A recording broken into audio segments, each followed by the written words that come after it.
Vamos a desarrollar el tema de digitalización de los procesos judiciales. Vamos a conversar acerca de los plazos, escritos, audiencias y la prescripción. La presentación del día de hoy va a estar a cargo del magíster Guillermo Gálvez. Él es abogado con maestría en Derecho Civil y Comercial, con especialidad en Derecho Procesal en materia civil, comercial y contractual. Antes de dar la palabra al doctor Gálvez, le damos la palabra al doctor Carlos Rodríguez, socio principal de Parque Raza de Perú. Doctor Carlos. Gracias, Dani. Bueno, buenas tardes nuevamente con todos los que se han logrado conectar y a los que nos siguen por Facebook. Hoy día el doctor Gálvez va a hablar sobre un proyecto, sobre una realidad que durante muchos años los que, bueno, no es mi caso, pero muchos de los colegas con los que yo estudié y con los que comparto diariamente, sí han litigado y han sufrido las épocas en las cuales el Poder Judicial era de una forma, antes de los 90, luego después de los 90 que hubo todo un cambio y lo que viene ahora de ser todo virtual. En otros países, cerca de la región nomás, en Chile, hubo, igual que nosotros, cuarentena, hubo pandemia y los poderes judiciales no dejaron de trabajar porque todo era virtual. Entonces, acá siempre se usó como excusa de parte de las mismas autoridades del Poder Judicial que no podían hacer nada porque no había los fondos. Ahora, a raíz de todo esto, el gobierno dijo, necesitan los fondos, toma los fondos. Así que ahora ya este sistema virtual creo que ya llegó para quedarse, no creo que dé marcha atrás.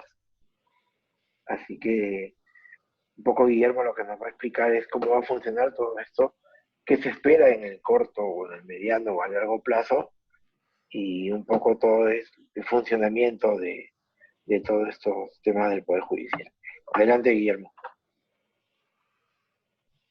Ok, muchas gracias. Sí, efectivamente hemos estado, y bueno, yo creo que de alguna manera seguimos estando todavía un poquito en la época de la carreta en temas, en general, de la administración pública, ¿no?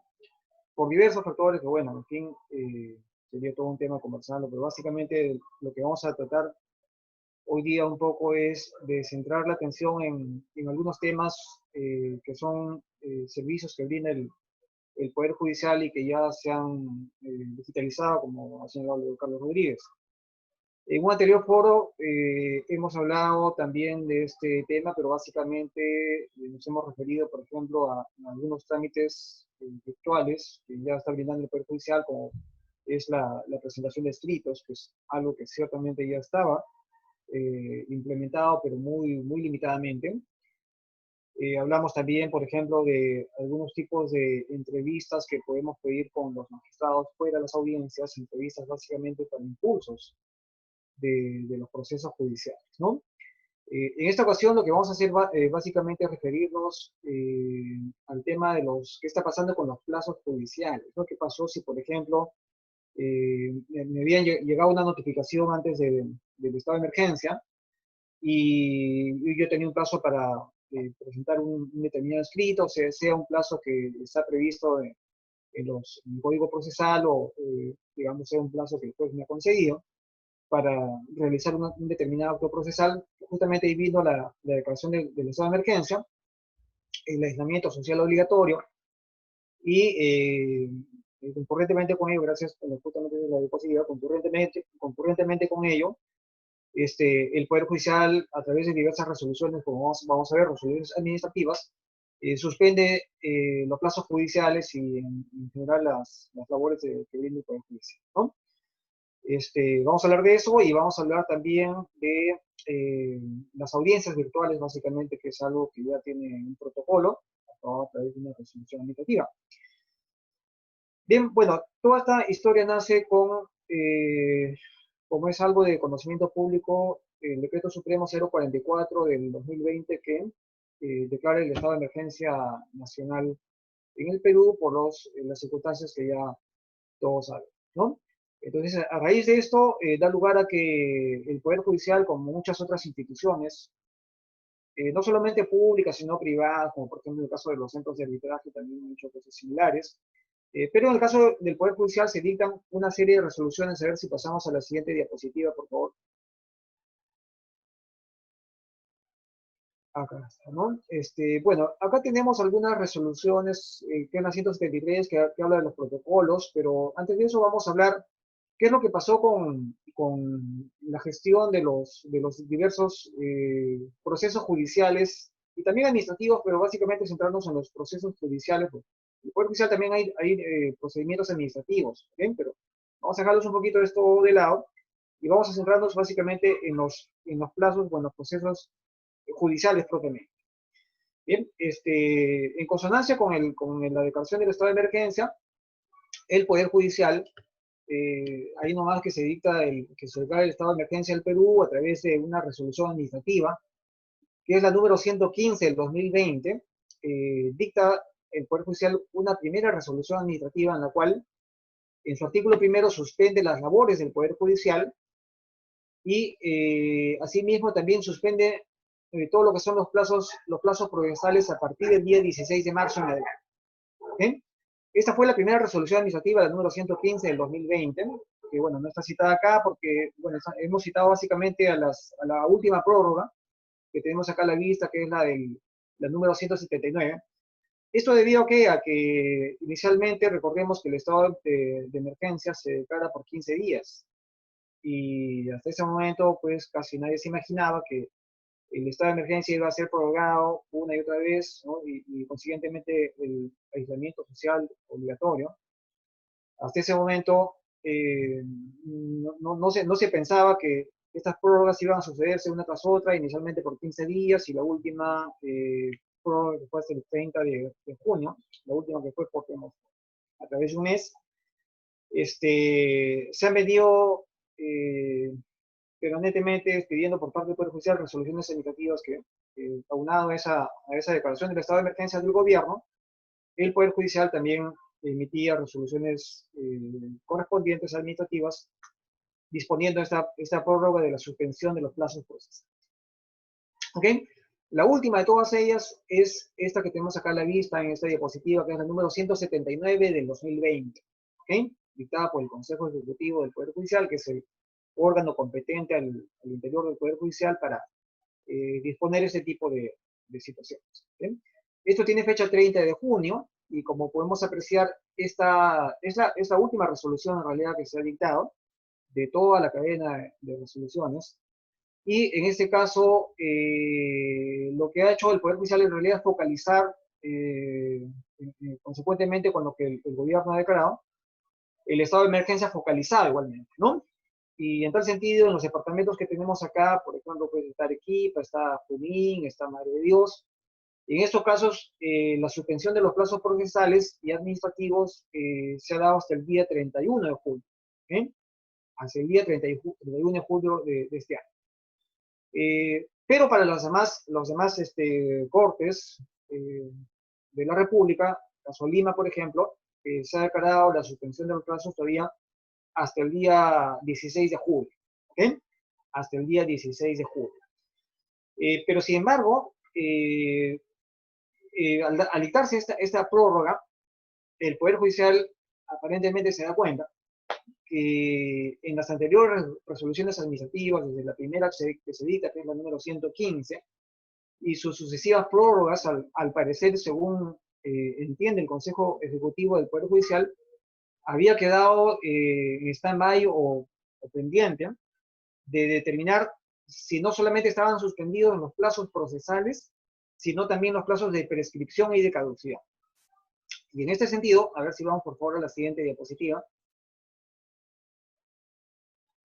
En este sentido, antes de ir al contenido de esta resolución administrativa, yo quisiera hacer un pequeño paréntesis para explicar un poco cuando estamos hablando de la suspensión de plazos procesales o judiciales y cuando estamos hablando de la suspensión de los plazos de prescripción y de caducidad. ¿Ok? Esto es importante distinguirlo para entender esta resolución y algunas cosas más que vamos a decir en un momento. Digamos, para decirlo de manera más simple, más sencilla, en lo que concierne a los plazos que se encuentran actualmente suspendidos, hay que distinguir aquellos plazos de los procesos judiciales que ya tenemos iniciados, es decir, aquellos procesos judiciales donde la demanda ya estaba presentada, el proceso estaba en curso, se venía realizando la gestión del proceso con cierta normalidad, digamos, hasta antes del día 16 de marzo de este año. ¿Ok?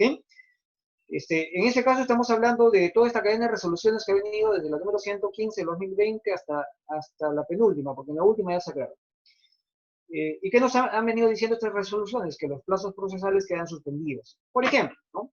Si tenía que presentar un escrito porque el juez me dio un plazo para que presente un documento, o si me da un plazo, por ejemplo, para pagar una deuda y después me concedía un plazo, o si es que el propio Código Procesal Civil o según la materia podría ser perfectamente el Código Procesal Penal, la Ley Procesal del Trabajo, me señalaba un plazo y justamente ese recurso impugnatorio o esa contestación de la demanda o ese plazo procesal que tenía al interior del proceso para presentarlo justamente ha coincidido con la fecha del inicio del estado de emergencia.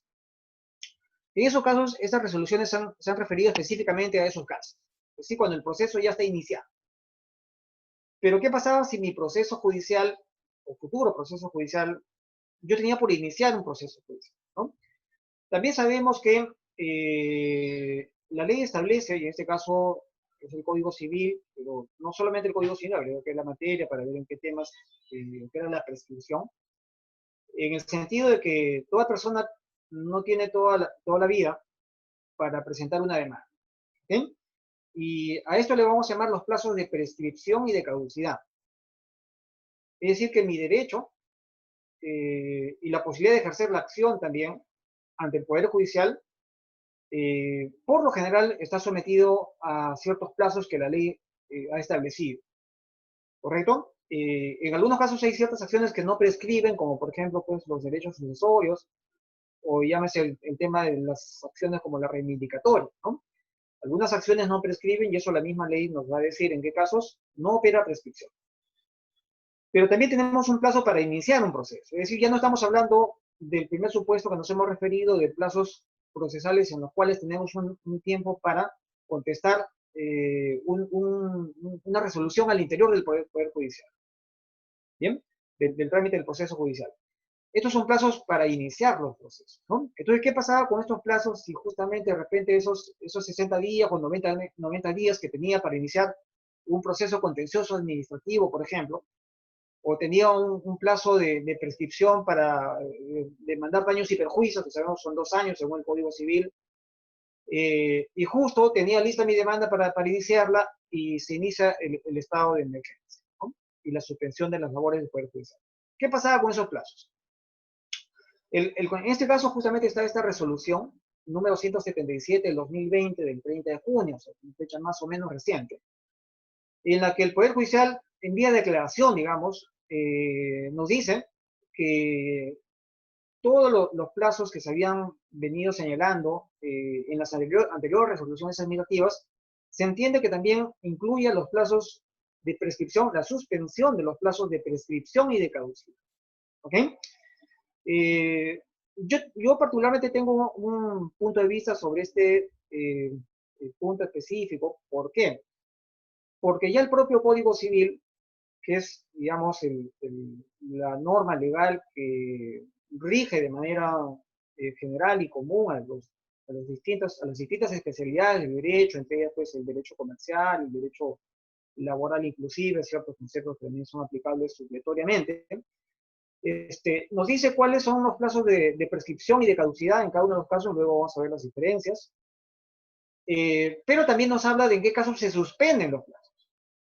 ¿Okay? Nos dice también, y veremos en un momento los artículos, nos dice también en qué casos ese transcurso del plazo de prescripción y básicamente de prescripción porque caducidad propiamente no se suspende más que un solo caso, que justamente es el que nos encontramos actualmente. Nos dicen qué casos quedan suspendidos. ¿Okay? De manera que en realidad, estrictamente, ya el propio Código Civil nos daba una respuesta para esta situación.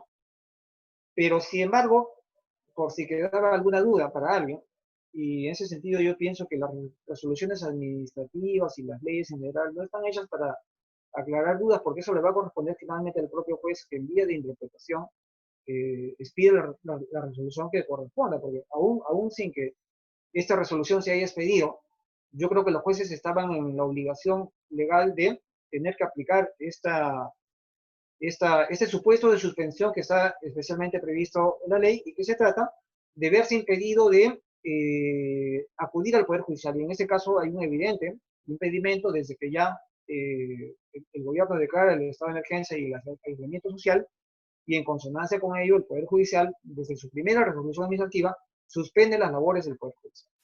Las han estado puertas cerradas. Era imposible poder pretender ingresar un escrito hasta ese momento. Bien, sin embargo, acá tenemos esta resolución y que nos habla que estos plazos procesales, es decir, dentro ya al interior del proceso ya iniciado, incluye además los plazos de prescripción y de caducidad. Bien, a ver, siguiente, por favor.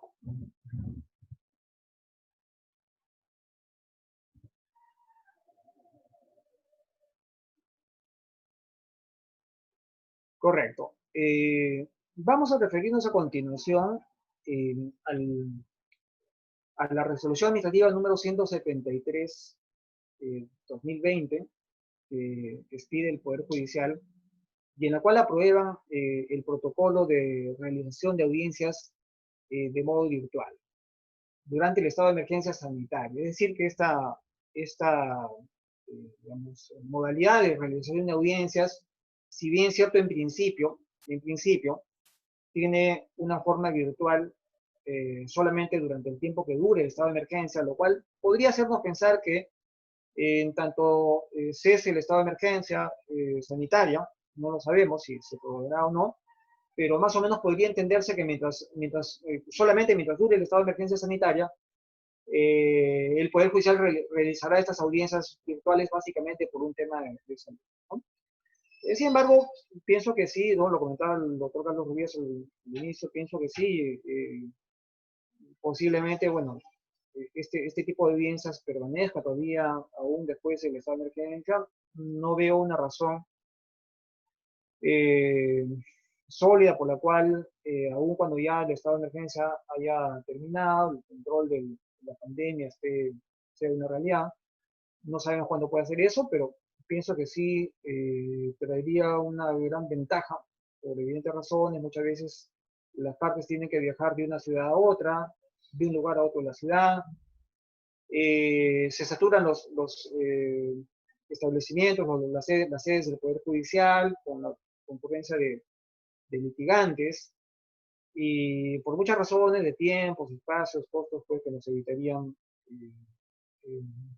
tener que acudir a las sedes judiciales para las audiencias, como ha venido sucediendo permanentemente, ¿no?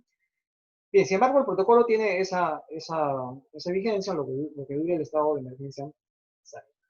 Bien, a ver, siguiente, por favor. Correcto. Vamos a referirnos, antes de ir a hablar sobre cómo se prepara esta audiencia virtual, cómo me entero de esta audiencia, cuáles van a ser las características, cómo nos vamos a identificar al momento de iniciarse la audiencia virtual, cómo se desarrolla la audiencia y finalmente cuál es la evidencia de haberse llevado a cabo, ¿no? Porque generalmente se ha hablado siempre de un acta, se ha hecho siempre un acta física, donde juez, secretario y parte firma el acta de la audiencia que refleja las incidencias de lo sucedido, ¿no? Esto ha sido algo casi histórico, se podría decir, en el Poder Judicial, pese a que en otras especialidades, como es el caso laboral, por ejemplo, no soy abogado laboralista, pero de hecho pues es conocimiento común a todos, que en el caso de las audiencias laborales se deja constancia de su existencia, de las incidencias que ocurren en una audiencia laboral a través de un video, con audio, ¿no? Y sin embargo, pues, esto ha sido muy precario, digamos, en otras especialidades, pues, básicamente ha sido simplemente una hoja de papel de una, dos o tres páginas, donde el secretario, haciendo uso de su precaria también, digamos, posibilidad de poder resumir en un acta, en algunas líneas, todo lo que las partes, los testigos habían declarado en una audiencia, y era muy difícil reflejar y sigue siendo así hasta antes como de la pandemia, seguía siendo así en procesos como por ejemplo el proceso civil. ¿Bien? Eh, este protocolo aprobado por el Poder Judicial ha establecido una serie de principios que rigen las audiencias virtuales, varios de los cuales ya los tenemos en, en los propios códigos procesales, ¿no? El Código Procesal Civil, el procesal penal, la Ley Procesal del Trabajo. Muchos de estos principios que tenemos acá en este momento existen también, ¿no? Por ejemplo, el principio de la buena fe y la lealtad procesal. Vamos a referirnos a algunos de estos principios. Este primer principio básicamente está referido a un principio que tiene que ver con la conducta de las partes, ¿bien? Incluidos todos, la parte demandante, la parte demandada, los abogados, los testigos, cualquier persona que intervenga en la audiencia debe comportarse en base a estos principios de la buena fe y la lealtad procesal, que no solamente son puras declaraciones que parecieran ser muy graciosas o fantasiosas, pero en realidad es el juez el que conduce la audiencia, tanto en la presencial como en la virtual, y frente a cualquier tipo de comportamiento inadecuado, puede tomar algún tipo de medidas, pero ahora lo vamos a ver. ¿Bien? Un segundo principio es el buen uso de los recursos. Como quiera que acá no estamos en una audiencia física, en presencia de un local, como siempre ha sido una audiencia típica en el Poder Judicial, vamos a estar a través conectados, como en este momento, estamos en una conferencia virtual, igualmente cada una de las partes, desde sus domicilios o desde sus centros de trabajo, los abogados igualmente desde sus estudios o sus domicilios, inclusive se permite el uso de celulares que tengan los aplicativos respectivos, lo cual le vamos a comentar en un momento. Necesariamente se debe contar con estos recursos para poder hacer posible la realización de esta audiencia, ¿no? Se habla también de la interacción simultánea porque se permite la participación de todos los concurrentes bajo la conducción del juez. Veremos en algún momento que una de las reglas que se debe cumplir es que cuando ingresemos a la sesión debemos ingresar con nuestros micrófonos apagados, por ejemplo, para evitar cualquier tipo de ruido o interrupción de la normal realización de una audiencia. ¿Bien? Bien, vamos a pasar al siguiente, por favor, porque voy a hacer énfasis en algunos puntos que vamos a ver a continuación. Ok, muchas gracias. En esta diapositiva vamos a encontrar algunos requisitos o requerimientos mínimos que se nos exigen a las partes y a los abogados para que podamos tener acceso a la realización de una audiencia de modo virtual en el Poder Judicial. Obviamente tenemos que contar con una PC o una laptop, ¿ok? O miren, cualquier otro dispositivo similar con cámara y acceso a Internet. Es decir, un celular. Si ustedes tienen un celular con esos aplicativos que tenga el Google Meet, perfectamente pueden ustedes, y acceso a Internet indudablemente, pueden utilizar ese medio para poder llevar a cabo su audiencia. Lo que no se permite es que mientras estemos en la realización de la audiencia, estemos en movimiento, por ejemplo, en un vehículo, ¿okay? Porque el protocolo lo prohíbe, lógicamente es un protocolo bastante extenso, no podemos ocuparnos de todo, pero sí tener en consideración que cuando usamos dispositivos móviles, necesariamente tenemos que tener la debida precaución de estar fijos en un punto, ¿correcto? Bien, obviamente una conexión a banda ancha de Internet. En los casos de PCs y laptops, lo más recomendable es que nuestra conexión a Internet no sea a través de Wi-Fi, sino a través de un cable, porque eso nos va a permitir que la realización de la audiencia, la emisión de nuestra voz e imagen y la recepción que recibimos también pueda ser lo más nítida posible. ¿Correcto? Contar con un micrófono integrado o conectado, es decir, de audífonos o un micrófono natural del equipo con el cual estamos contando, para que nuestras intervenciones, que van a ser oralizadas, puedan también percibirse por los otros participantes, entre ellos el juez. Se nos dice, acá está justamente, en el caso de utilizar un dispositivo móvil, previamente se deberá descargar el aplicativo Google Meet. Miren, necesariamente acá se debe contar con una cuenta de correo de Gmail. ¿Ok? Una cuenta de correo de Gmail. En la cuenta de correo de Gmail vamos a encontrar, en la parte superior derecha, vamos a encontrar 9 puntitos. ¿Ok? Colocados en filas de 3. Esos 9 puntitos hacemos un clic, que ya lo saben perfecto, pero bueno, de todas maneras vamos a hacer algunas acotaciones, ¿ok? Necesarias para tener en cuenta de cómo acceder. Entonces, una vez que hacemos el clic en los 9 puntitos, va a desplegar una pestaña donde vamos a encontrar un dibujito que es una cámara de color verde que dice Meet. ¿Ok? Entramos ahí y ya estamos accediendo al enlace a través de una conferencia virtual. En realidad, digamos, esta operación que estamos hablando, comentando en este momento, podemos obviarlas básicamente porque el Poder Judicial lo que va a hacer es enviarnos a través de un correo electrónico, como vamos a mencionar en un momento, nos va a enviar un enlace. Y simplemente ese enlace, nosotros vamos a abrir el enlace y ya vamos a estar conectados a la sesión. ¿Correcto? Y finalmente puedes tener un ambiente iluminado, sin acceso de personas ajenas a la audiencia, ¿ok? Y con el menor ruido posible. El siguiente, por favor.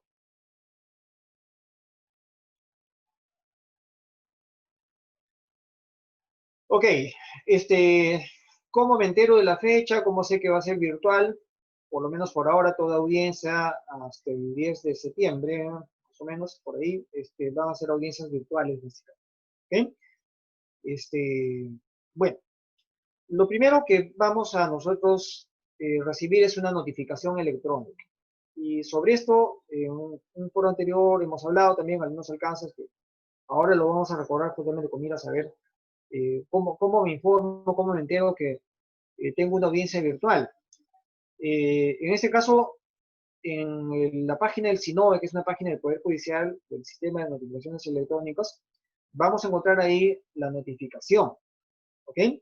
El Poder Judicial sí, ya desde hace buen tiempo, por lo menos 5 o 6 años, está brindando el servicio de notificaciones electrónicas.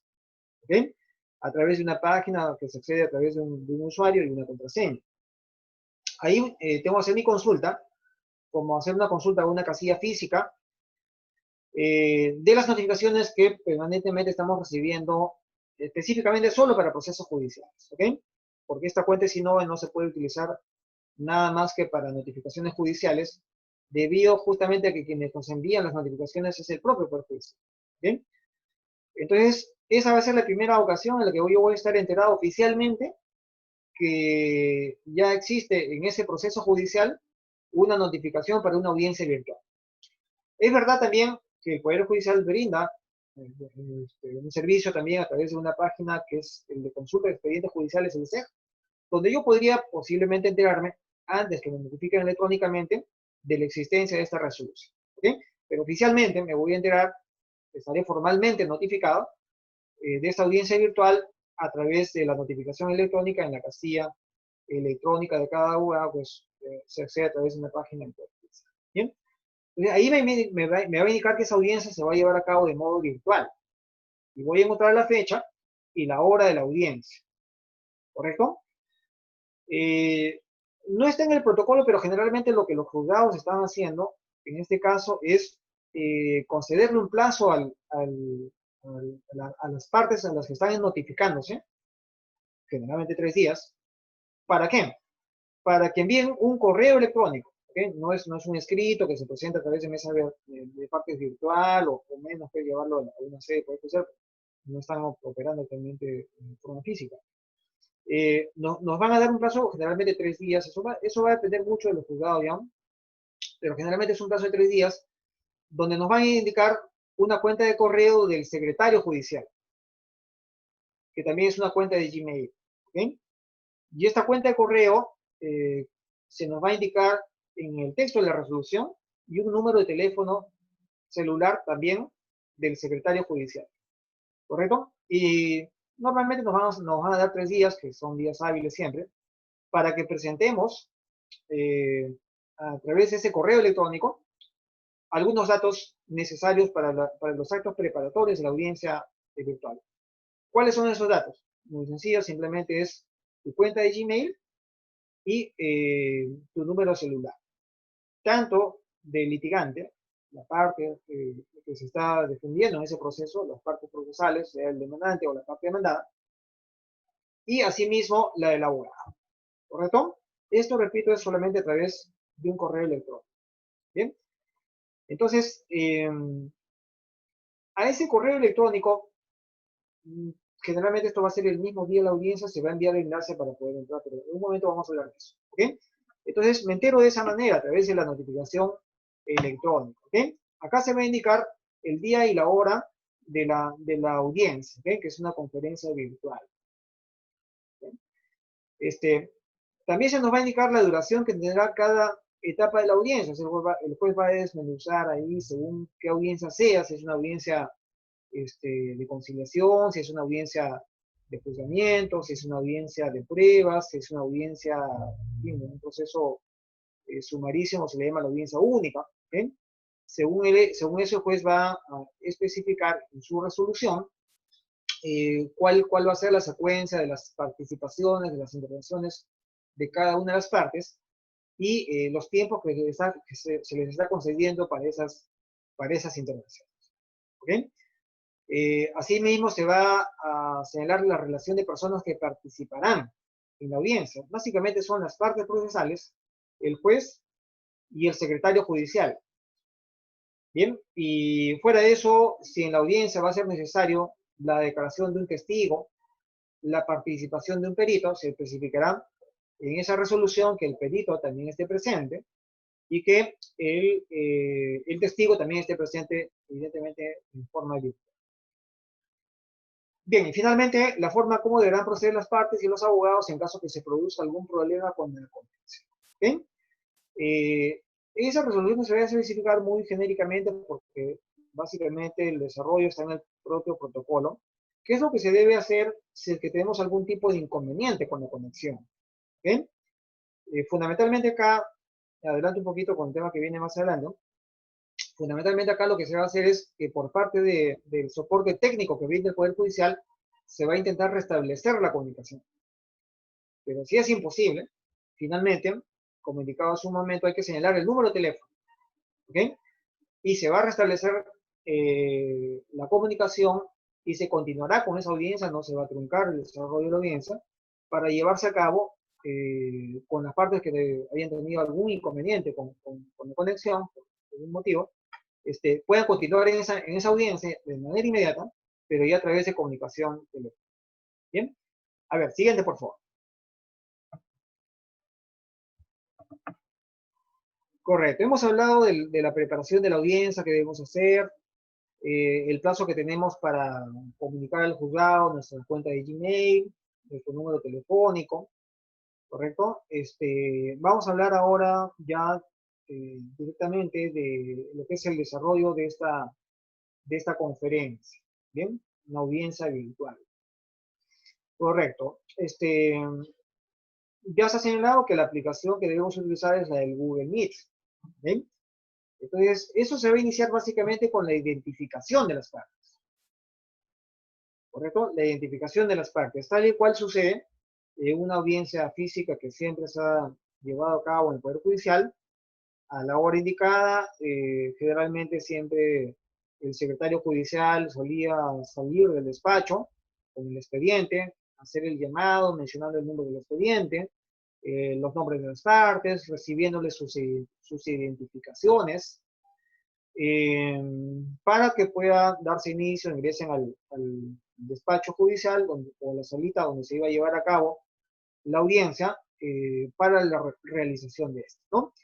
Pero en este caso, lo que se va a hacer fundamentalmente es que una vez que las partes ven llegar ya a la hora del inicio de la audiencia, se van a conectar a través de este enlace.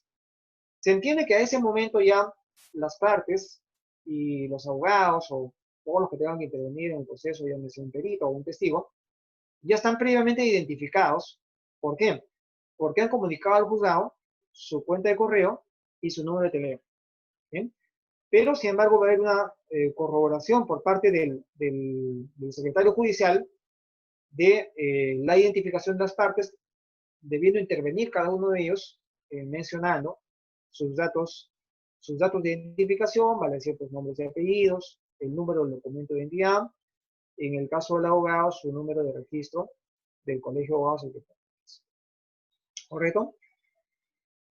Esta audiencia debe llevarse puntualmente, como son las audiencias físicas, es una obligación del magistrado, del juez que tiene el proceso, que esta audiencia se lleve a cabo puntualmente en la fecha y la hora programada a través de la notificación. Bien, y lo que ya está dicho, pues el uso de las cuentas de correo electrónico. El siguiente, por favor. Bien, acá tenemos graficado las secuencias de todos los pasos que debemos de seguir para la realización de las audiencias. ¿Bien? Una vez que ya contamos con la notificación electrónica y hemos informado al juzgado sobre nuestro correo, que hoy inclusive se ha adicionado en este protocolo un requisito también para las nuevas demandas judiciales. Había cuenta pues que si el proceso ya estaba iniciado, hasta ese momento no era previsible esta situación, pero sí cuando se notifique electrónicamente la realización de la audiencia virtual, es el momento en el cual las partes y los abogados deben indicar sus cuentas de correo y sus números de teléfono. Pero para las nuevas demandas, al momento de ingresar una nueva demanda al Poder Judicial, ahí es el momento en el cual ya necesariamente se adiciona, en virtud de este protocolo, la exigencia de tener que señalar, además de nuestros domicilios, el domicilio real, el domicilio procesal, la casilla electrónica, señalar una cuenta de correo y un número de teléfono. ¿Ok? ¿Para qué? Para que cuando ese proceso se inicie y se lleve a cabo y llegue la fecha de la audiencia, ya el juez tenga el dato de cuál es el correo electrónico de las partes y de los abogados, ¿no? Entonces, una vez que he recibido la notificación y tengo ya mi audiencia programada, para los procesos judiciales que se encuentran en trámite, el órgano jurisdiccional, es decir, se entiende pues ese juzgado, nos va a notificar electrónicamente. ¿Okay? Ese dato ya lo tenemos, ya sabemos cuál es la fecha y hora de nuestra audiencia. Ya hemos comunicado al juzgado, en el caso de los procesos en trámite, hemos comunicado a través de un correo electrónico cuál es nuestra cuenta de Gmail. En segundo lugar, los participantes deben ingresar a través del enlace remitido en la resolución. ¿Ok?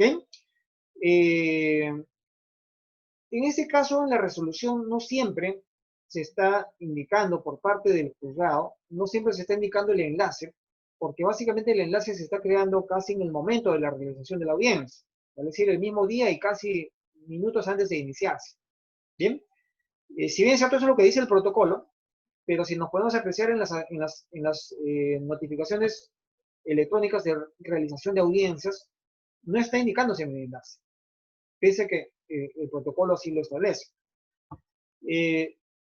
Generalmente ese enlace se envía el mismo día a la cuenta de correo, ¿bien? Pero de alguna u otra manera, definitivamente voy a poder tener el acceso, no es necesario pues tenerlo pues 15 días antes o un mes antes de la audiencia, ese enlace, no nos serviría de nada. Y pienso que por un tema de seguridad es que lo que se está optando básicamente es por enviar el correo que contiene el enlace para conectarse a la sesión minutos antes de la audiencia, ¿bien? Finalmente, digamos, se va a lograr el objetivo, que es llevar a cabo la audiencia. ¿Correcto? Entonces, una vez que contamos con ese enlace, vamos a acceder al enlace, simplemente haciendo un clic en el link, ¿ok? Y ya vamos a poder estar dentro de la sesión. La siguiente, por favor. Correcto. Esta audiencia va a ser siempre grabada, pero va a ser grabada por el Poder Judicial, por el juzgado. Y esta grabación básicamente va a estar a cargo del secretario judicial con el apoyo del soporte técnico que tiene el Poder Judicial. Las partes y los abogados no están autorizados para grabar. la audiencia. ¿Bien? Vamos a ver en un momento qué evidencia me va a quedar a mí como interviniente en ese proceso, en esa audiencia virtual, si soy parte o abogado. El protocolo no ha sido tan preciso en ese sentido, pero sí por lo menos vamos a ir sacando algunas conclusiones de lo que ha dicho el protocolo, pero sumado a ello también cuáles son los pedidos que las partes y los abogados podrían hacer para contar con esa evidencia. Porque si la audiencia se lleva a cabo y no me dan un acta y no tengo la grabación, ¿qué constancia podría tener de la existencia de la audiencia y de lo que ocurrió sobre todo en esa audiencia? ¿Bien? Bien, siguiente por favor.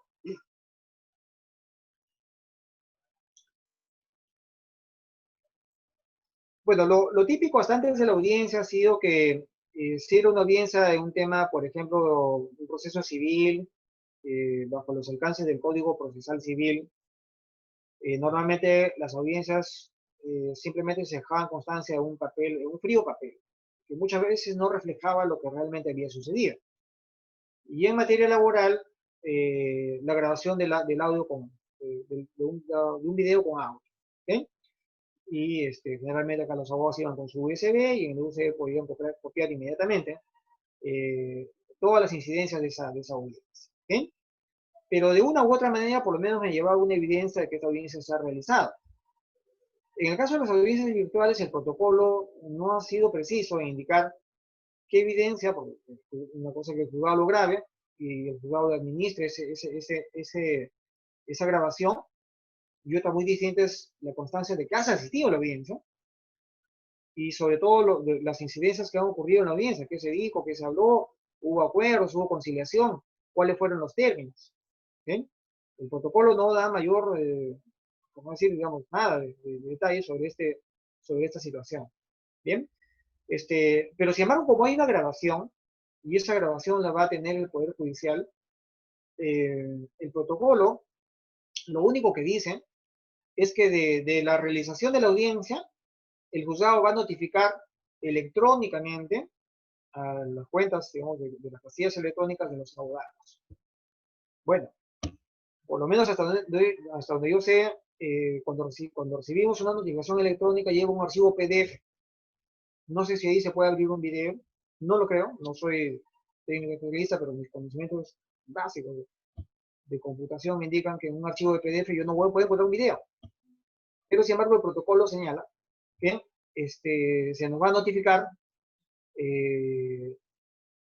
la audiencia, y no especifica qué de la audiencia, si es un video, o sea, evidentemente no creo que se estén refiriendo a eso, sería excesivo, pero por lo menos se entiende que se va a notificar básicamente una suerte de conformidad o de constancia de asistencia de las partes. ¿Ok?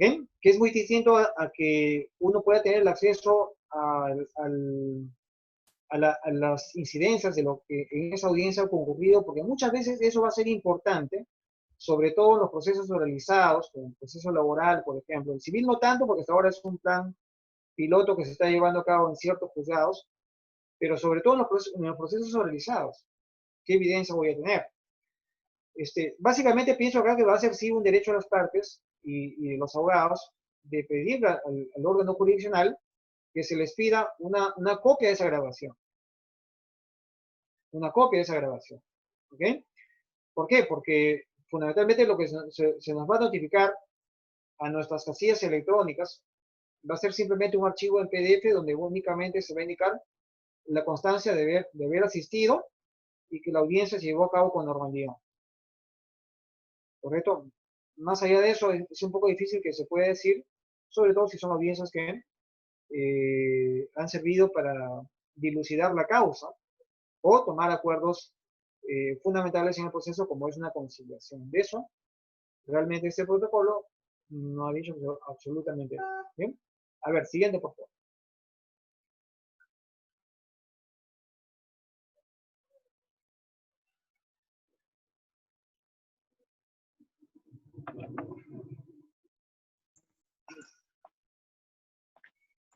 Siguiente.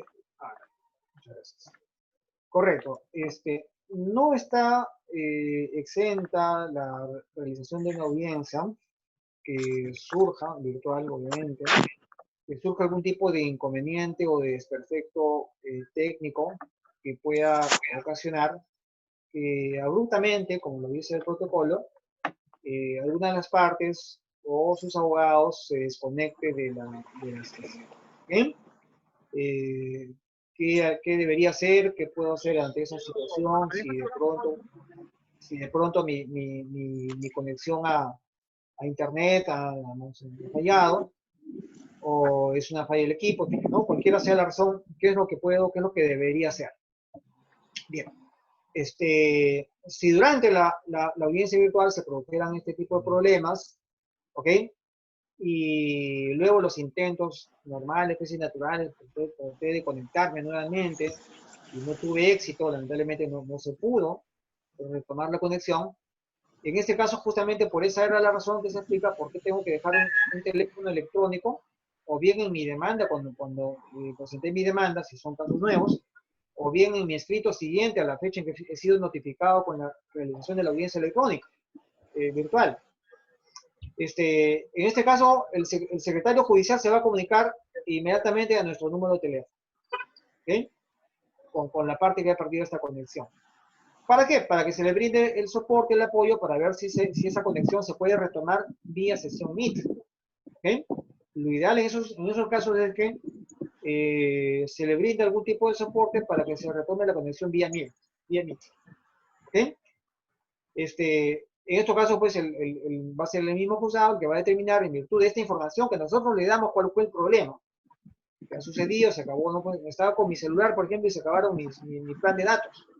¿Okay? Estas cosas deberían estar previstas y conectarme de un modo tal que me permita de inicio a fin estar conectado en la audiencia virtual. ¿Okay? Entonces, el área de soporte técnico del Poder Judicial va a estar en condiciones, se entiende que va a ser así, en condiciones de determinar si esa salida, o si esa desconexión que hemos tenido de la sesión se ha debido a algún tipo digamos, de maniobra, de simulación, porque muchas veces está presente también la mala fe de las partes, que con la finalidad de truncar la realización de una audiencia, y por medios virtuales va a ser mucho más fácil, si es que existen este tipo de malas prácticas, de truncar el desarrollo de una audiencia, si quiero, pues, frustrar, dilatar o entorpecer el desempeño de la audiencia. Posiblemente los medios virtuales sean mucho más fáciles de conseguir, digamos, para estos fines. ¿Okay?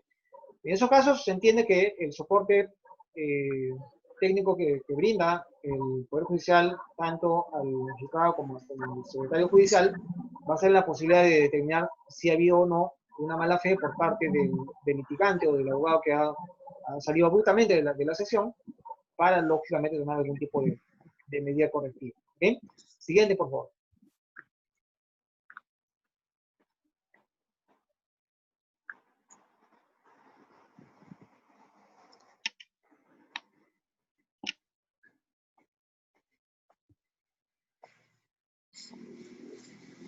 Bien, correcto. También es bueno indicar que las Cortes deben tener dentro de su área, digamos, informática, un soporte tecnológico adecuado, así como se le exige a las partes de los abogados. Ellos internamente también tengan este tipo de soporte y que puedan estar en condiciones de llevar a cabo las audiencias virtuales con total normalidad, y que si surgiera, por supuesto, también respecto de los equipamientos que tiene el Poder Judicial, algún tipo de inconveniente con la realización de la audiencia, pueda esto, digamos, superarse a través del soporte técnico. Bien, correcto. Siguiente, por favor. Correcto. Finalmente, vamos a retomar el tema que estábamos mencionando al inicio de la sesión respecto a la prescripción y la caducidad. ¿Okay? Hemos mencionado que las diferentes resoluciones administrativas, desde la primera que se dictó, que fue la número 115, a la última, que fue la 179, el Poder Judicial ha venido dictando diferentes resoluciones administrativas, donde básicamente lo que estaba haciendo es suspender el trámite de de los procesos judiciales y la suspensión de los procesos, de los plazos procesales. ¿Okay? Básicamente, esto último en cuanto a la suspensión de plazos procesales. Vale decir que si tenía pendiente de presentar un recurso de apelación, que siempre es con plazos, si tenía pendiente contestar una demanda, si tenía pendiente, por ejemplo, presentar un escrito cuyo plazo me fue concedido por el juez, y en ese sentido, estos plazos pueden ser plazos o que bien están en los propios códigos procesales, en las propias normas procesales, es decir, están previstas por ley, o en algunos casos son plazos en los que la norma procesal no ha previsto un plazo específico, pero el juez, con su facultad de dirigir el proceso, nos ha concedido, por ejemplo, un plazo de X cantidad de días, 3 días, 2 días o un día a veces, para presentar un determinado escrito. ¿Okay? Como hemos dicho al inicio de este foro, en este caso, ya desde la primera resolución administrativa, se entendía claramente que estos plazos estaban suspendidos. Yo diría que inclusive estaba comprendido claramente ahí el plazo para la presentación de recursos impugnatorios como la apelación. Pero sin embargo, en vía de declaración, a través de la resolución número 177, el Poder Judicial ha aclarado que estos plazos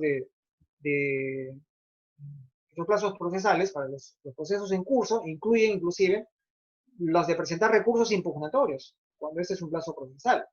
Así que bien podría haber eso ya estado considerado en la resolución administrativa número 115, que fue la primera de todos. ¿Bien?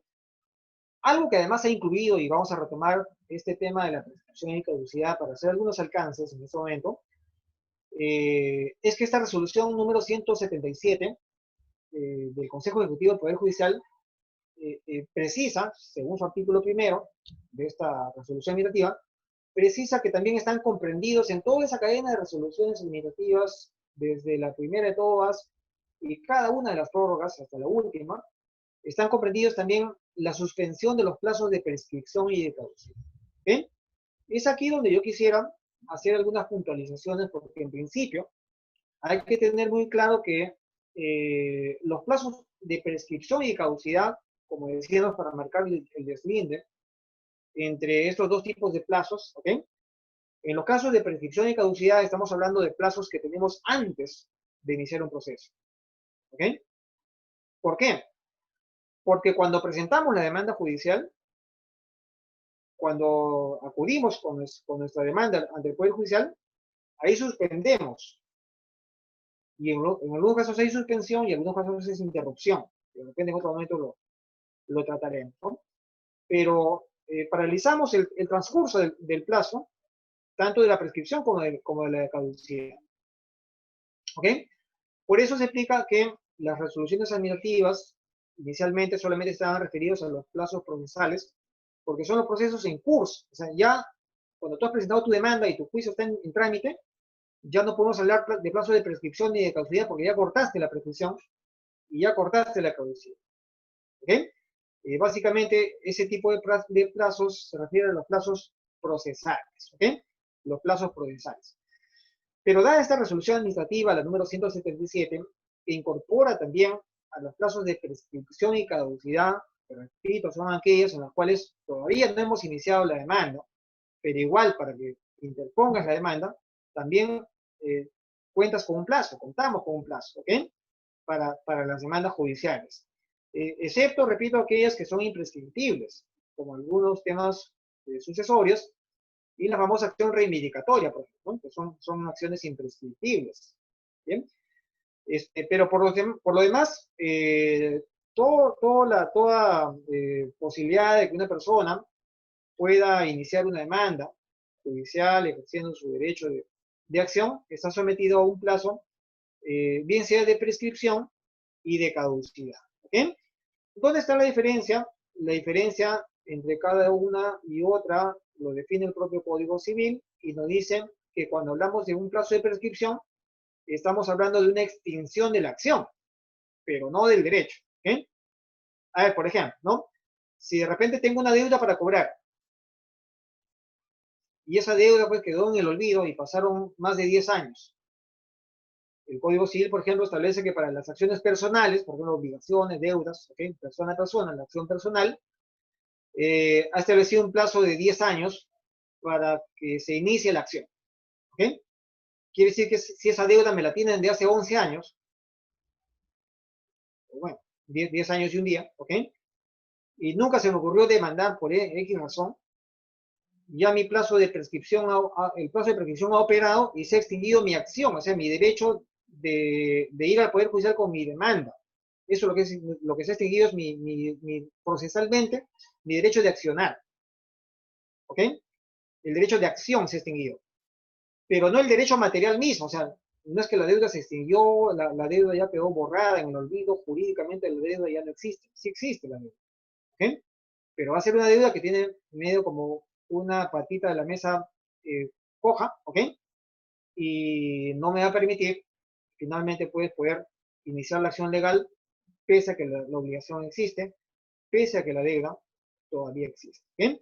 Esa es la prescripción y está regulado en el artículo 1989 del Código Civil. Los plazos son diversos, dependiendo qué vamos a demandar, pues no vamos a demandar un daños y perjuicios, vamos a demandar deudas, vamos a demandar nulidad de acto jurídico, ¿ok?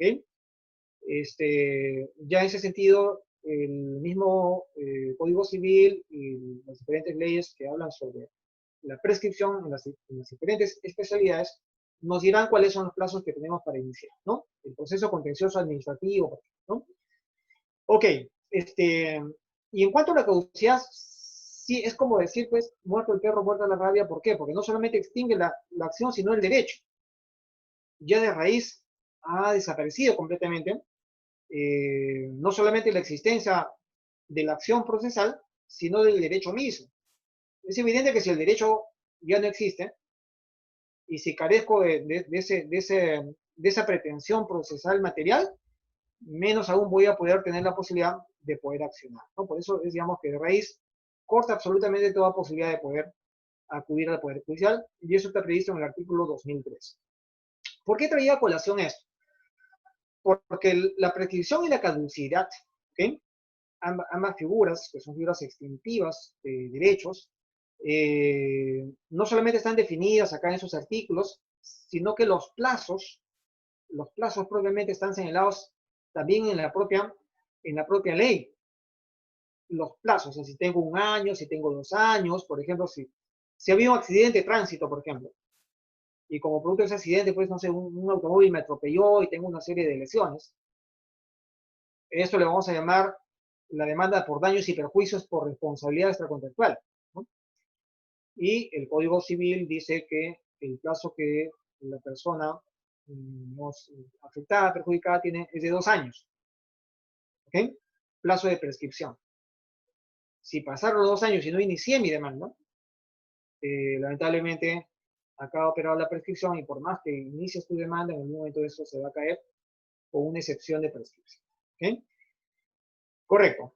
Pero sin embargo, lo que hay que tener en cuenta es que el rango de ley, el rango normativo de la prescripción y la caducidad, en cuanto a qué significan, y eso está acá en el Código Civil, sino también en cuanto a los plazos que se tienen y en cuanto sobre todo a las causales de suspensión de los plazos, todo se fundamenta en el principio de legalidad.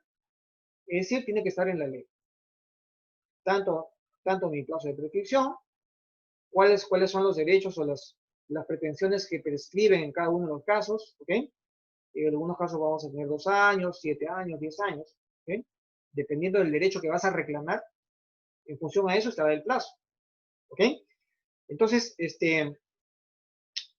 si es que esto está determinado de esta manera porque es la propia ley la que establece, y que además los plazos de suspensión o los supuestos de suspensión, las causales de suspensión, también están en la ley, ¿ok?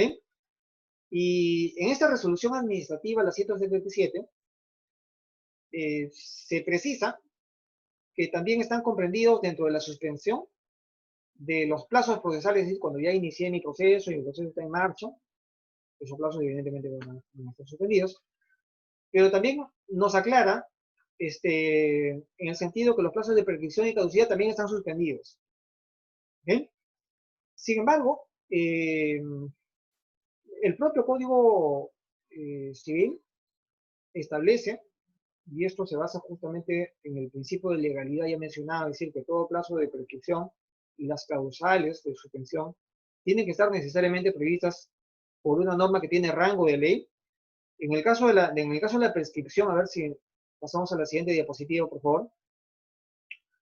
En el caso de la prescripción, por ejemplo, nos dice, entre otros supuestos, que cuando el interesado, es decir, el que va a demandar, está imposibilitado de poder hacer uso de su derecho de acción, el plazo de prescripción queda suspendido.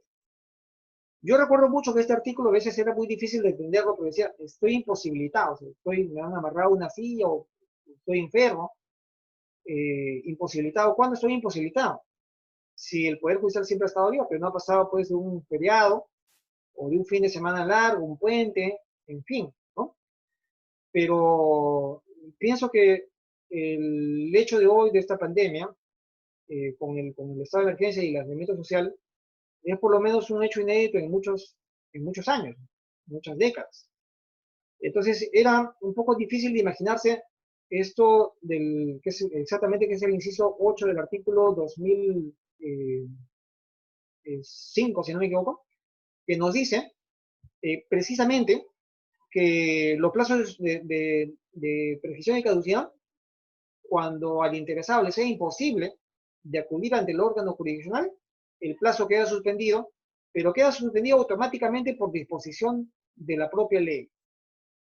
Es decir, que en principio no necesitaríamos una resolución administrativa o un pronunciamiento de un juez que nos diga que para tal caso o para tales procesos los plazos se entienden suspendidos cuando ya es la propia ley la que lo ha hecho. ¿Eh? Y, sin embargo, esta resolución así lo indica, pese a que en la parte considerativa de esta resolución 177 del año 2020, publicada, o bueno, por lo menos dictada el 30 de junio del año en curso, justamente cita este supuesto.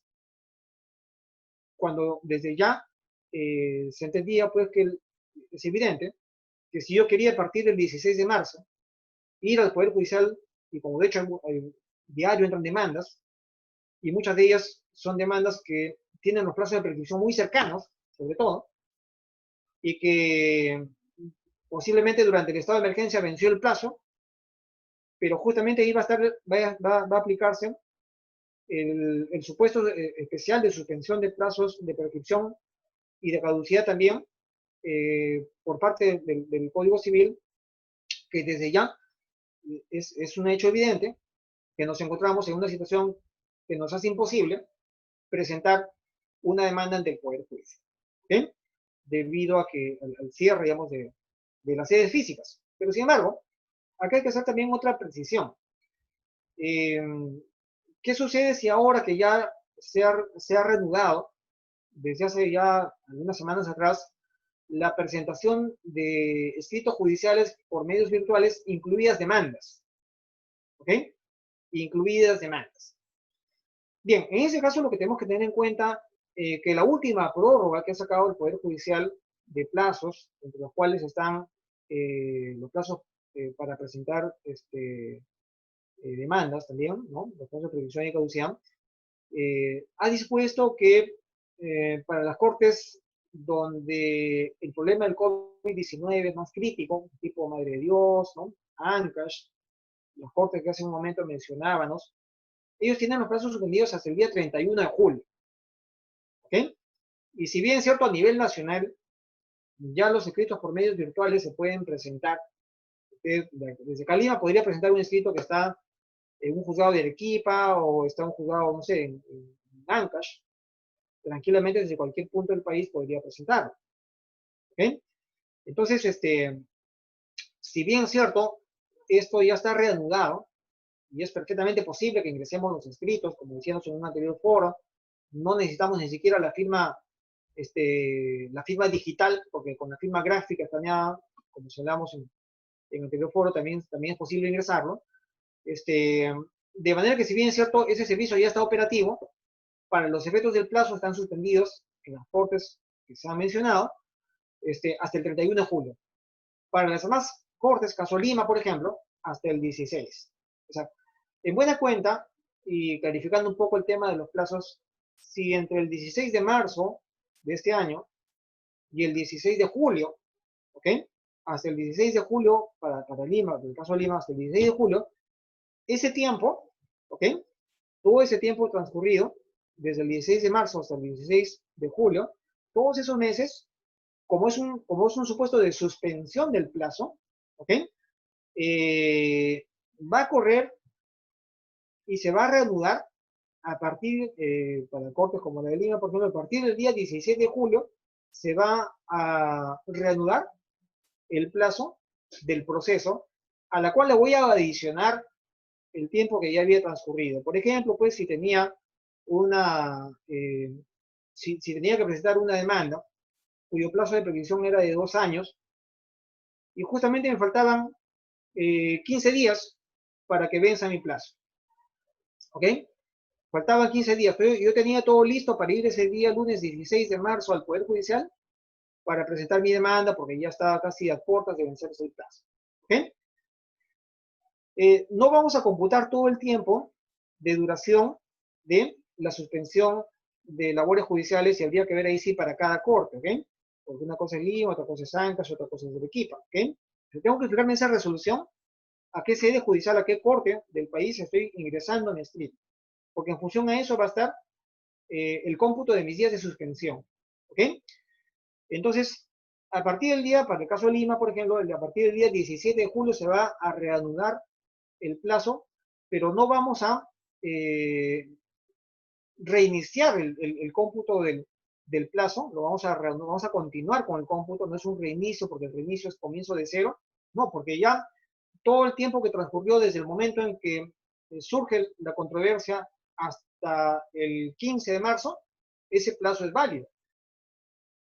¿Ok? De manera que simplemente tendré que reiniciar o reanudar el cómputo de mi plazo de predicción sin contabilizar todo el periodo de suspensión. ¿Ok? Eso es lo que dice el propio Código Civil en el caso de la suspensión de los plazos. ¿Ok? De manera que tendré que tener el debido cuidado de cuántos días me quedan. Pero sin embargo, realmente no es necesario que esperemos esa situación. Eso es solamente para los efectos del cómputo de un plazo, pero no necesariamente eso significa para tener que esperar hasta el día 16 o 17 de julio y acudir a una sede física. ¿Ok? Porque ya tengo el medio virtual que me permite perfectamente inclusive ingresar demandas nuevas. Bien. Finalmente concluir señalando, a ver, siguiente diapositiva, por favor.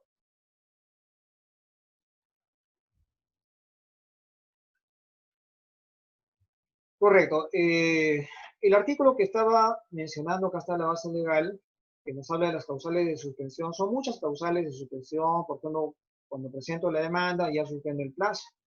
¿Ok? Cuando presentamos una demanda judicial, al juzgado ya suspendemos el plazo de prescripción. ¿Ok? Suspendemos el plazo de prescripción, es decir, ya hasta ahí, así el juicio dure 5 o 10 años, ya el plazo ha quedado, ha cesado el cómputo del plazo porque ya hemos iniciado la acción judicial. ¿Ok?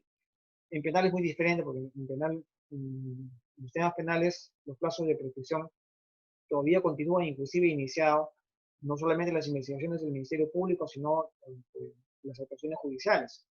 Pero en materias civiles, comerciales, los plazos de prescripción, al menos, quedan suspendidos con la sola interposición de la demanda. Y se entiende que en ese proceso saldrá una sentencia, y esa sentencia pondrá fin al caso de manera pues, que no haya posibilidad de poder operar la prescripción. ¿Okay? Pero sin embargo, en el inciso 8, repito, el inciso 8, que es justamente el supuesto que mencionaba, ¿no? Que es esta pandemia, el COVID-19, se encuadra exactamente porque realmente, me refiero por medio físico a la fecha, ¿no? Es imposible de acudir a un órgano jurisdiccional, y más aún que los plazos continúan suspendidos para el caso de Lima hasta el 16, y en algunas cortes superiores del país todavía hasta el día 31 de octubre. ¿Okay? Si cabe algún tipo de recomendación, es que sencillamente los escritos sobre los cuales ya, no solamente en cuanto a prescripción y caducidad, sino también los escritos judiciales, cuyos plazos al interior del proceso, por ejemplo, un plazo para una apelación, un plazo para contestar una demanda, un plazo para cumplir un mandato judicial, si tengo la posibilidad de hacerlo, y de hecho están ya al alcance de los abogados, la posibilidad de presentar escritos por medios virtuales a través de la mesa de partes electrónica del Poder Judicial, lo más recomendable es ir haciéndolo porque en la medida que esto ya se reinicie y se reactive totalmente va a ser mucho más cómodo. Bien, bueno, era todo lo que yo quería compartir respecto a este tema y gustoso quedaré para las preguntas que tengan por conveniente. Muchas gracias. Gracias a usted, doctor. Vamos a desarrollar las preguntas.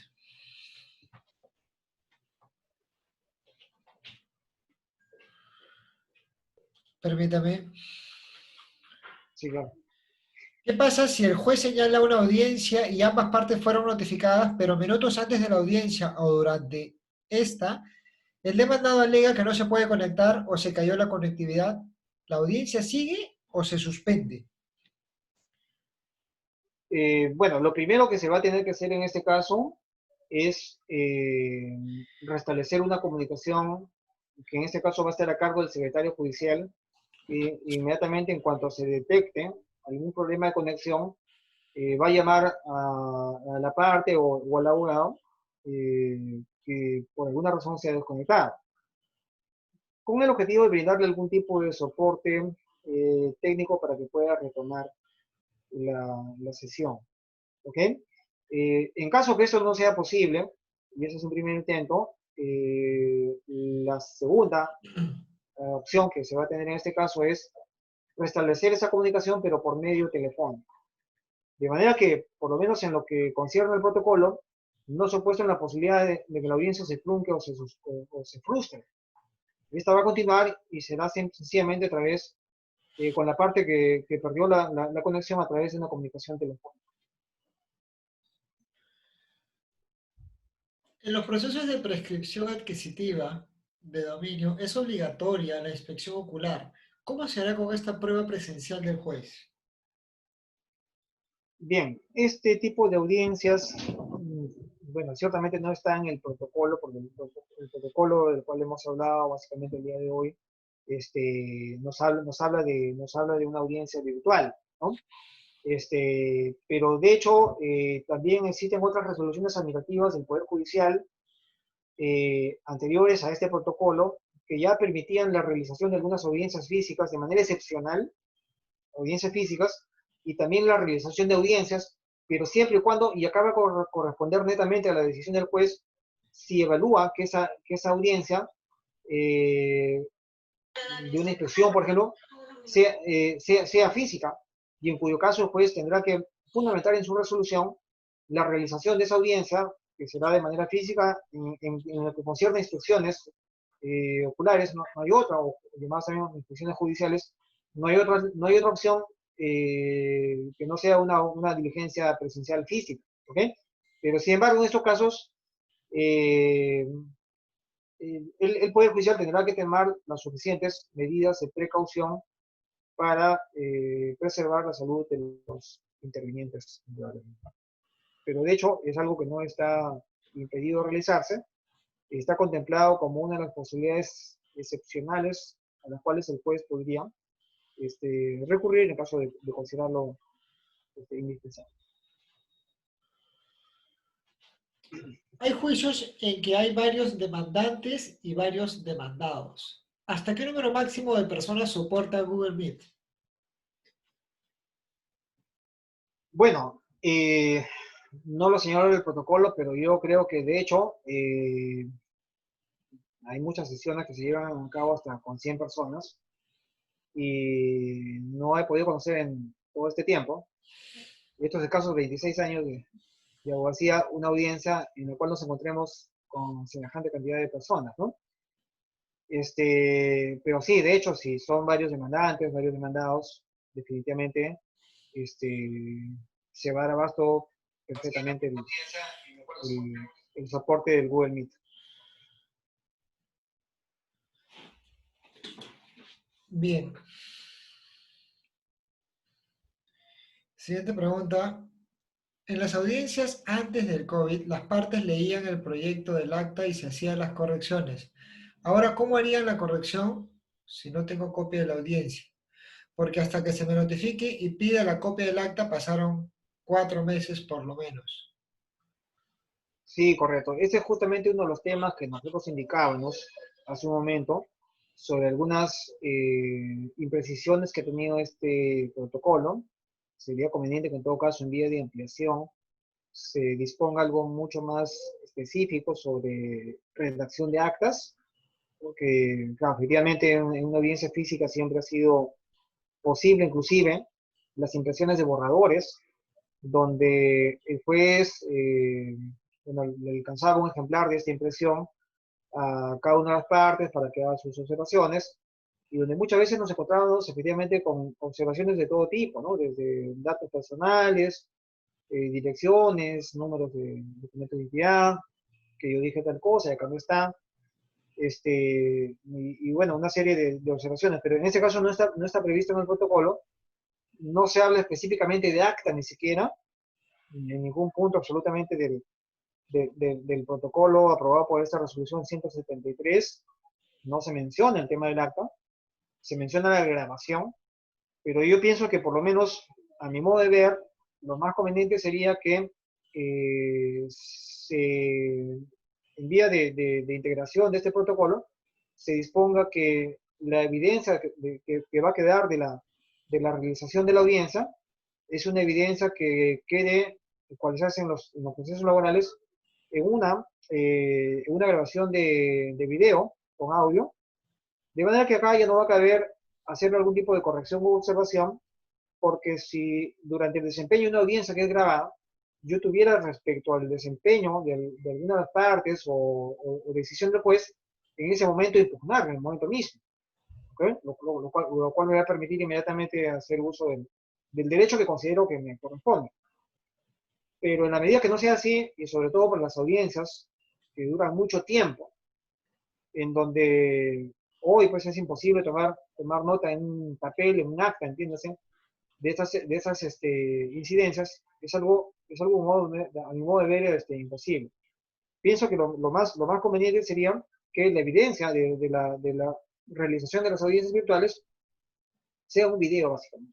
Y que ese video, que es la grabación que oficialmente va a ser el Poder Oficial, pueda dársele también acceso en algún momento, al menos, pero ahora está un poco complicado, porque entendemos que a través de correos electrónicos el envío de estos soportes a través de correos es bastante complicado por el peso que tienen, pero por lo menos en algún momento solicitarlo, tanto las partes como los autos.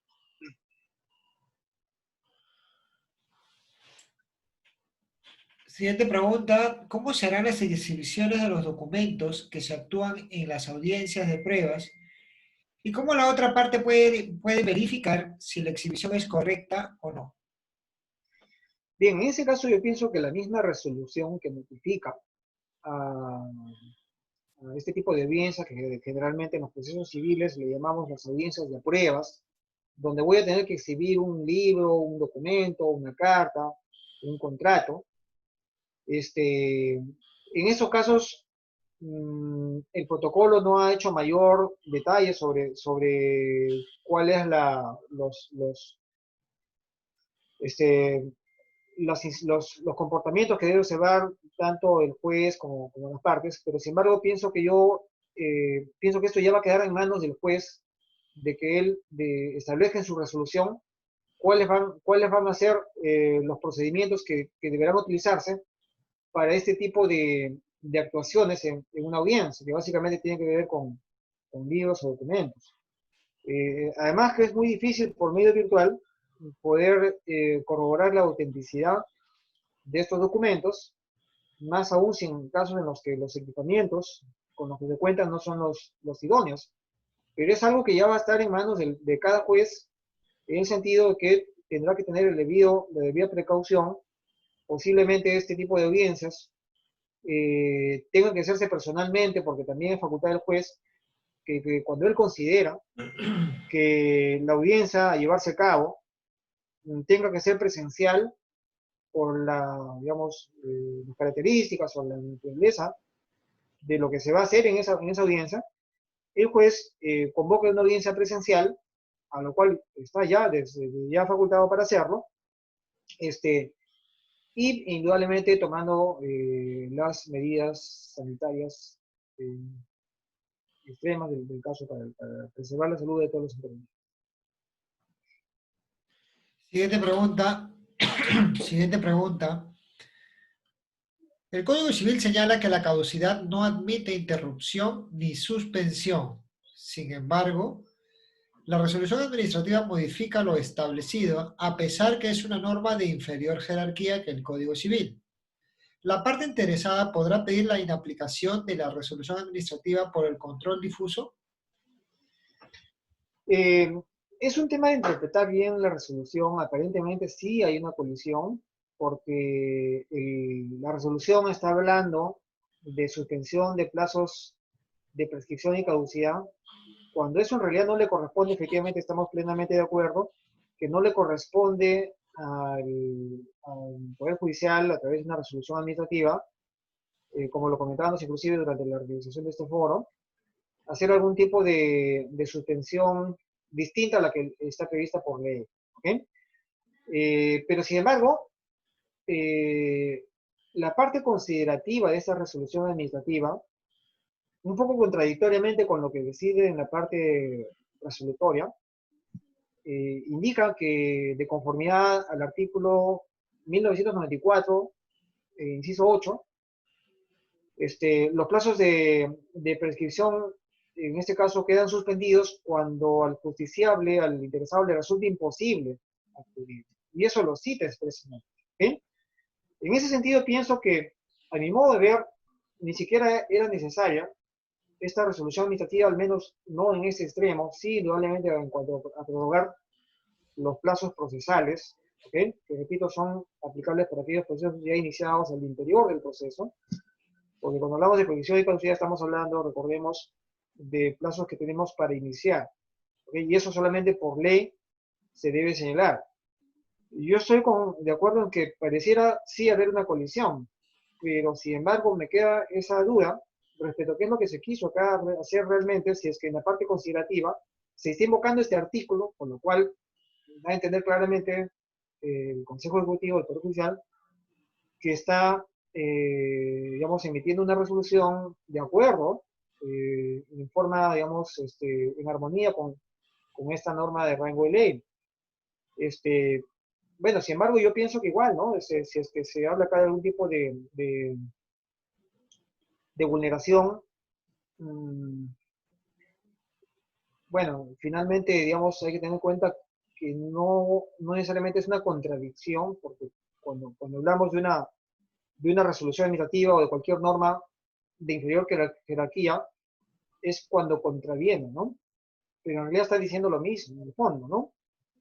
Posiblemente no sea lo más adecuado en cuanto a una resolución administrativa, hacer este tipo de previsiones, ¿no? De reglamentaciones, más aún si a mi modo de ver es innecesario, ya que la propia resolución lo cita, pero en la medida que no encontramos acá, particularmente no veo una contradicción, pienso que al no haber contradicho lo que dice el artículo 1994, inciso 8, a mi modo de ver no sería necesario una acción un control difuso por parte de los propios jueces, simplemente tenerlos en consideración bajo los alcances del Código Civil.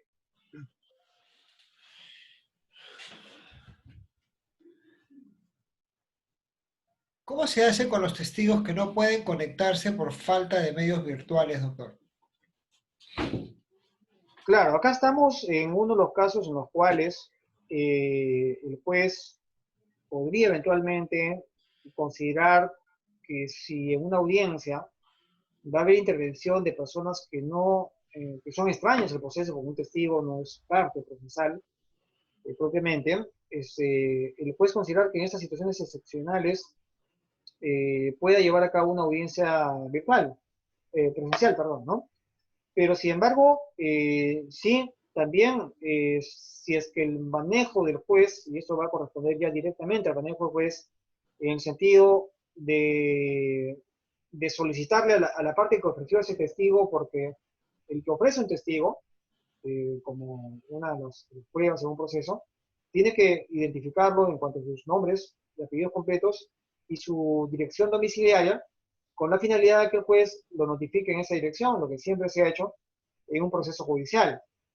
Siempre se ha hecho así, para que se admita como prueba en un proceso de un testigo, necesariamente si era yo la parte procesal del que había ofrecido ese testigo, tenía que obligatoriamente indicar su dirección domiciliaria, evidentemente con la finalidad de identificar, ¿no?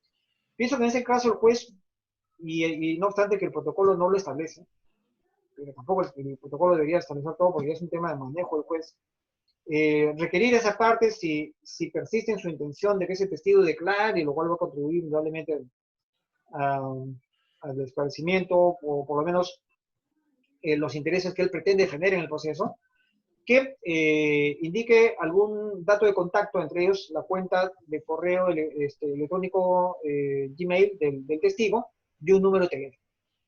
¿Ok? Y darle un plazo y digamos, en caso contrario, podría, digamos, se puede tomar un tipo de decisión respecto a hacer una audiencia virtual, presencial.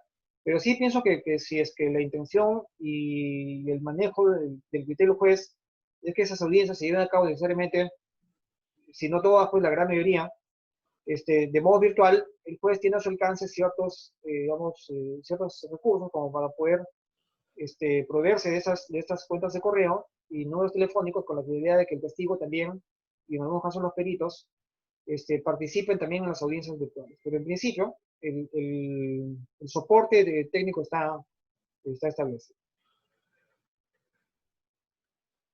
Doctor, ¿la corrección de un acta derivada de una audiencia haría que se anule lo actuado con posterioridad a la audiencia?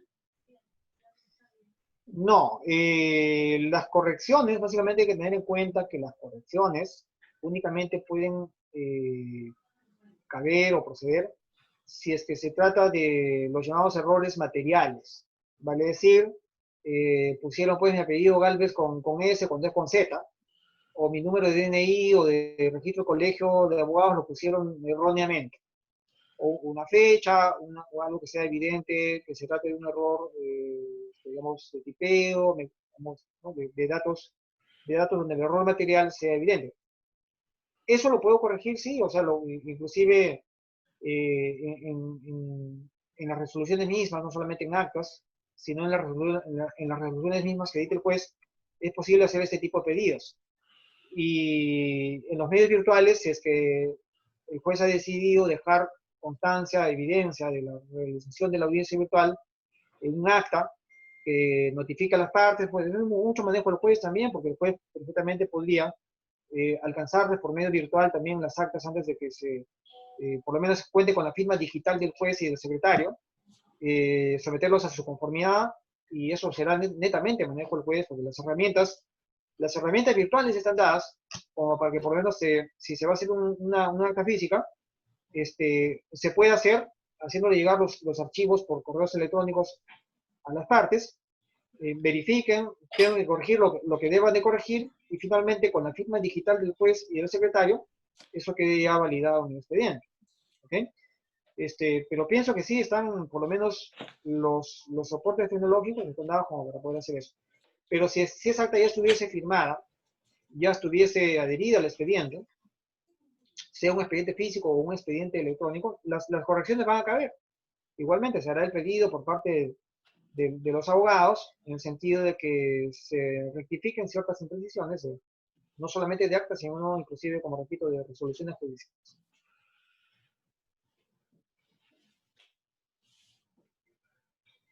Doctor, nos consultan si yo tenía una audiencia para el 23 de junio y como el Poder Judicial estaba suspendida de sus actividades, nos han convocado a una audiencia para el 23 de julio.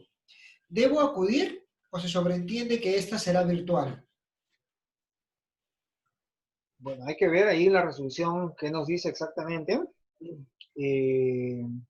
pero si no especifica mayor detalle, lo que hay que ver en la resolución si esa audiencia no indica que es virtual, le debe indicar que la audiencia se llevará, que es lo típico, cuando se cita una audiencia, que el juez indique la dirección de la sede judicial donde esa audiencia se va a llevar a cabo. Y de hecho que si es posible llevar a cabo audiencias físicas, sí, repetimos, ¿no? En los diferentes procesos es posible que se lleve a cabo una audiencia física, sí, ¿ok? Entonces entendemos que en ese caso, si no se ha especificado que sea una audiencia virtual, hay que revisar bien esa resolución, revisar bien esa situación, qué nos está indicando respecto al lugar donde la audiencia se va a llevar a cabo, porque es obligatorio que en una notificación judicial se precise cuál será la sede donde deberá llevarse a cabo esa audiencia. Si dice una dirección, que probablemente va a ser una sede del Poder Judicial, pues indiscutiblemente estamos frente a una audiencia judicial presencial. ¿Okay? Eso es lo que habría que revisar básicamente. Nos hacen la repregunta, ¿qué pasa si la audiencia virtual se corta por problemas de conexión en las partes o en el juzgado? Si el problema de conexión es de las partes, como hemos indicado también durante este foro, el secretario judicial va a tomar contacto con nosotros inmediatamente a través del número que ya está registrado, pues no olvidemos que antes de la audiencia debemos registrar siempre una cuenta de correo electrónico y un número de teléfono celular. Entonces vamos a recibir la llamada del secretario judicial y a través del área de soporte técnico del Poder Judicial nos va a brindar el apoyo necesario para retomar la sesión vía Google Meet. Si no se logra, esa audiencia va a continuar vía en un enlace telefónico. Ahora, digamos, el defecto técnico proviene ya del Poder Judicial, pienso que en ese caso sí, la audiencia sería un supuesto en el cual, pese a todos los intentos de reanudar la realización de la audiencia virtual, esto no tenga éxito, va a tener que reprogramarse para una nueva fecha. Pero audiencia va a haber, proceso va a seguir adelante. Este tipo de fallas técnicas si truncan la realización de la audiencia, de hecho tendrá que fijarse una nueva fecha para su realización.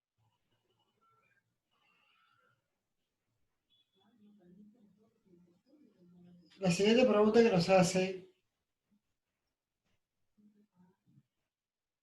las declaraciones de las partes o de terceros como testigos o peritos, ¿cómo se llevarán a cabo para firmar sus declaraciones? Bueno,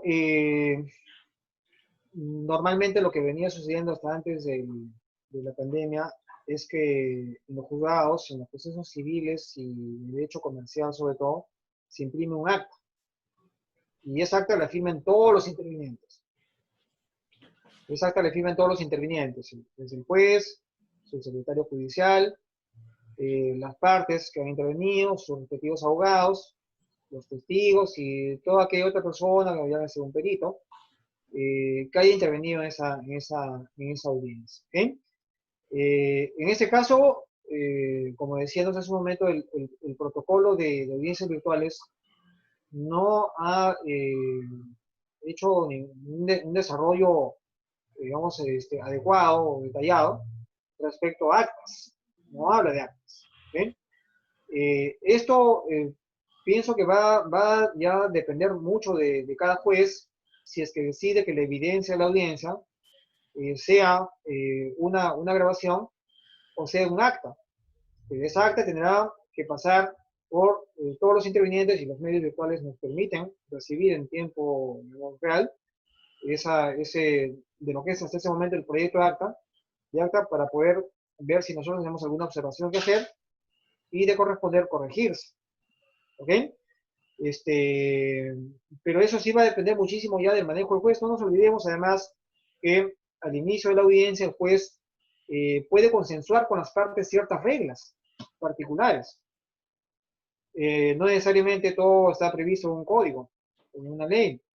al inicio de la audiencia, y eso pienso que sí, cada juez debe tener el buen manejo y un dato importante que va a ser que el juez lo defina al momento de consensuar esta regla con las partes, es si es que la evidencia de la audiencia virtual va a ser un acta o va a ser una grabación. ¿Ok? Finalmente, si las partes no acuerdan, el juez puede decidir que la evidencia sea un acta o sea una grabación. Si es un acta, pienso que lo más conveniente sería que esa acta sea enviada a los correos que ya están registrados de las partes para que hagan las observaciones del caso. Porque igual, la audiencia igual se graba. Y es más, pienso que nada impediría que estén los dos medios, inclusive como evidencia de la realización de la audiencia. Y de manera que todos los intervinientes, pues sean abogados, sean las partes, sean los testigos, sea el perito, sea quien haya intervenido en esa audiencia, puedan hacer una revisión de esa acta y hacer las observaciones que tengan que hacer. ¿Ok? Repito, a no ser que el juez lo que haya decidido en consenso con los intervinientes, sobre todo las partes procesales, es que la evidencia de la audiencia simplemente sea una grabación.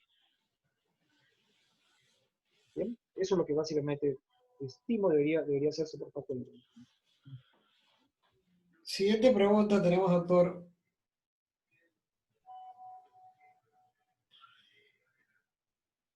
¿Podría ser una estrategia de los abogados frustrar las audiencias desconectándose o actuando deliberadamente para desconectarme, como para poder alargar los procesos? Bien, las malas prácticas siempre han habido en el Poder Judicial.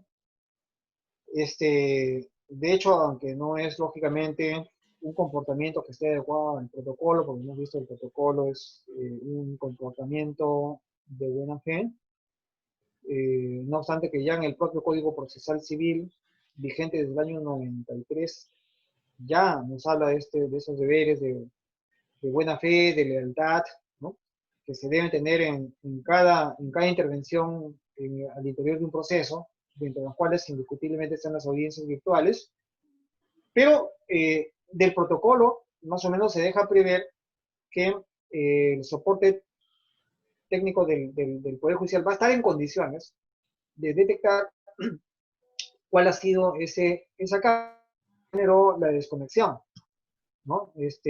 Y en función a eso, inclusive el mismo protocolo lo dice, que el juez pueda tomar alguna medida correctiva, no sé, una multa, en fin, ¿no? Una comunicación al colegio de abogados,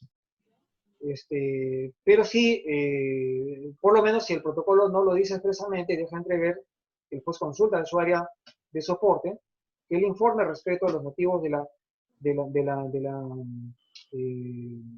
digamos, el corte de la conexión, y que él pueda tomar algún tipo de medida correctiva. Aparentemente no tenemos más preguntas, doctor. Hemos buscado responder todas las consultas que se nos han realizado. Vamos a esperar unos instantes más para, de lo contrario, dar como finalizada esta sesión. Aparentemente no tenemos más consultas. Aprovechamos para invitarlos que participen. El día de mañana se realizará una nueva sesión de nuestros talleres tributarios. El día de mañana el doctor Mendoza va a desarrollar su presentación. Así que están cordialmente invitados de participar. Claudia, aparentemente no tenemos más preguntas. Solamente para poder acotar, la sesión de mañana va a tratar de IGB y de tracción, temas que deben de tomarse en cuenta durante el COVID. Antes de dar por finalizada esta sesión, le damos la palabra al doctor Carlos Rodríguez, socio principal de Parker Russell en Perú. Doctor Carlos. Muchas gracias, Dani. Gracias, Guillermo, por la presentación. Creo que hemos podido observar todas las preguntas que tenía el público, que nos han sido varias, así que esperemos que hayan sido absueltas. Y ya no hay más preguntas, o porque ya los confundiste, o porque les has dejado todo claro. Así que ojalá que sea porque todo espero lo segundo. Claro. Sí. Ojalá, ojalá.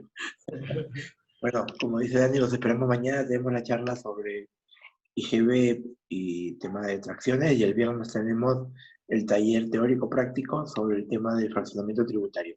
Para todos aquellos que quieran saber cómo pueden fraccionar sus deudas tributarias con la administración, que incluye las aduaneras, el viernes tendremos una charla, un taller teórico y práctico, porque se les enseñará cómo es que hay que hacer, que hay que ingresar, cómo ingresar, cuáles son los pasos, qué deudas puedo acoger, qué deudas no puedo acoger, qué tengo que hacer, y eso será de suma utilidad para todos.